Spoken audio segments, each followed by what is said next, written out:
आमच्या कुटुंबामध्ये कधीच अंतर नव्हतं असं सुप्रिया सुळे यांनी म्हटलंय। राजकीय मतभेद असतील मात्र कौटुंबिक संबंध चांगलेच होते असं सुळेंनी म्हटलंय। भविष्यामध्ये होणारा निर्णय हा कुटुंबासह राष्ट्रवादीच्या कार्यकर्त्यांचा असेल असं सुप्रिया सुळेंनी म्हटलं। दोन्ही राष्ट्रवादी एकत्र येण्यावर सुप्रिया सुळेंनी हे भाष्य केलंय।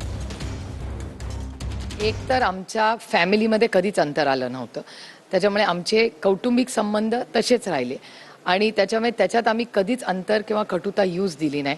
आमचे राजकीय मतभेद कालही होते, आजही आहेत आणि पुढे ते कसे राहतील याच्याबद्दल वेगळी चर्चा होऊ शकते, पण आमचे वैयक्तिक कौटुंबिक आणि आम्ही काम जेव्हा करतो हा पक्ष फक्त काय आमचा नाही आहे ना, दादांचा माझा किंवा साहेबांचा, हा पक्ष कार्यकर्त्यांचा आहे आणि गेले 6 दशक जे लोक साहेबांबरोबर राहिले त्यांचा आहे। जो काय निर्णय होईल तो फक्त एक कौटुंबिक नसेल, राष्ट्रवादी कुटुंब तो निर्णय घेईल।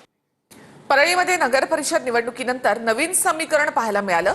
गटनेता निवडीमध्ये एमआयएम सोबत अजित पवारांची राष्ट्रवादी आणि शिंदेंच्या शिवसेनेनं युती केली आहे। निवडणुकीच्या प्रचारामध्ये एमआयएमने मंत्री पंकजा मुंडे आणि धनंजय मुंडे यांच्यावर आरोप केले होते, त्यामुळे या युतीची सध्या चर्चा होते। आम्ही कोणत्याही परिस्थितीमध्ये भाजप आणि शिंदेंसोबत जाणार नाही असे इम्तियाज जलील यांनी म्हटलेलं आहे। तर कोण एमआयएम आम्हाला माहिती नाही, शिंदेंनी ही प्रतिक्रिया दिली।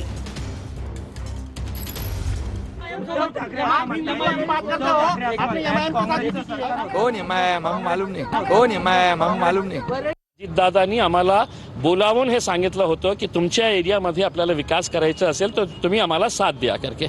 मग आम्ही त्यांच्यावर निर्णय सोडलं होतं की स्थानिक लेवलवर तुम्हाला काय निर्णय घ्यायचा। पण जेव्हा आम्हाला कळलं की यामध्ये एकनाथ शिंदे साहेब आहे आणि एकनाथ शिंदे आमच्या नजरेतून तुम्ही बघायचं असेल तर गुस्ताखे रसूल ते सिर्फ मौलाना हे नाही आहे, ते जे साधू होता ना ते महाराज नाही आहे गुस्ताखे रसूल। आमच्या नजरेत एकनाथ शिंदे सुद्धा गुस्ताखे रसूल आहे, म्हणून आम्ही कोणत्याही परिस्थितीमध्ये भाजप नाही, एकनाथ शिंदे नाही।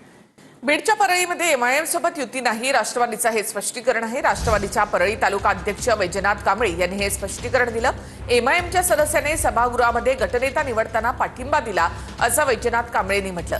राष्ट्रवादीची भूमिका सोडलेली नाही असं देखील कांबळेंनी स्पष्ट केलंय की एमआयएम हे निवडणुकीच्या पूर्वी आमच्या विरोधामध्ये त्यांची विचारधारा घेऊन ते लढत होते। आम्ही आमची विचारधारा घेऊन महायुती म्हणून भारतीय जनता पार्टी, शिवसेना, राष्ट्रवादी आम्ही या ठिकाणी आमची विचारधारा घेऊन लढलो। आम्ही निवडणुकीपूर्वी एकमेकाच्या विरोधात होतो, पण निवडणूक झाल्याच्या नंतर या ठिकाणी आमचा कुठलाही विरोध या ठिकाणी सभागृहामध्ये एकमेकाला असणार नाही, कारण सभागृहामध्ये आम्हाला मायबाप जनतेनं आम्हाला निवडून दिलंय आणि मग एमआयएम त्याच्यामध्ये निवडून आलेला आहे आणि या ठिकाणी सभागृहामध्ये आम्ही कुठल्याही नीच पातळीचं राजकारण आम्ही करणार नाही।